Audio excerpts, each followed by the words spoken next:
السلام علیکم ورحمۃ اللہ وبرکاتہ۔ فلسطین کے ایک اسکول میں ٹیچر نے کلاس ٹیسٹ میں پہلی پوزیشن حاصل کرنے والے بچے کو اسکول شوز انعام میں دینے کا وعدہ کیا۔ ٹیسٹ ہوا، بیشتر بچوں نے یکساں نمبر حاصل کیے، اب ایک جوڑا سب بچوں کو دینا ناممکن تھا۔ اس لیے ٹیچر نے کہا کہ چلیں قرآن اندازی کرتے ہیں۔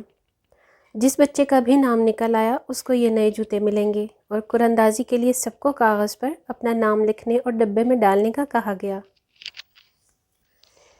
ٹیچر نے ڈبے میں موجود کاغذ کے ٹکڑوں کو مکس کیا تاکہ کسی کی حق تلفی نہ ہو، اور پھر سب کے سامنے ایک کاغذ اٹھایا۔ جو ہی کاغذ کھلا تو اس پر لکھا تھا وفا عبدالکریم۔ سب بچوں نے تالیاں بجائیں۔ وفا عبدالکریم نے اشک بار آنکھوں سے اپنا انعام وصول کیا، کیونکہ وہ پھٹے پرانے کپڑوں اور جوتوں سے تنگ آ چکی تھی۔ والد کا سایہ سر سے اٹھ گیا تھا اور ماں لاچار تھی، اس لیے جوتوں کا یہ انعام اس کے لیے بہت معنی رکھتا تھا۔ خاتون ٹیچر واپس گھر پہنچی اور روتے ہوئے یہ کہانی اپنے شوہر کو سنائی، جس پر خاوند نے خوشی کا اظہار کیا اور ساتھ رونے کی وجہ دریافت کی۔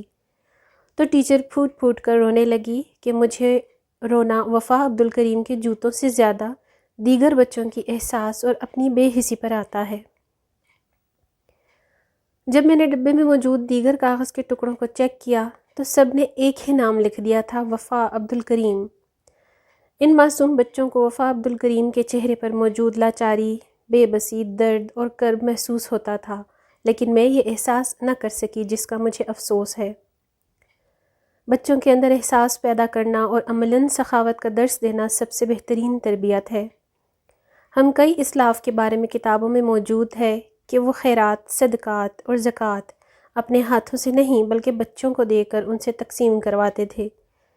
جب پوچھا جاتا تو وجہ بتاتے کہ اس سے بچوں کے اندر بچپن سے انفاق کی صفت اور غریبوں لاچاروں کا احساس پیدا ہوتا ہے۔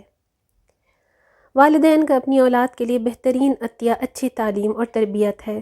اللہ رب العزت ہم سب کو یہ توفیق، ہمت اور سوجھ بوجھ عنایت کرے، آمین ثم آمین یا رب العالمین۔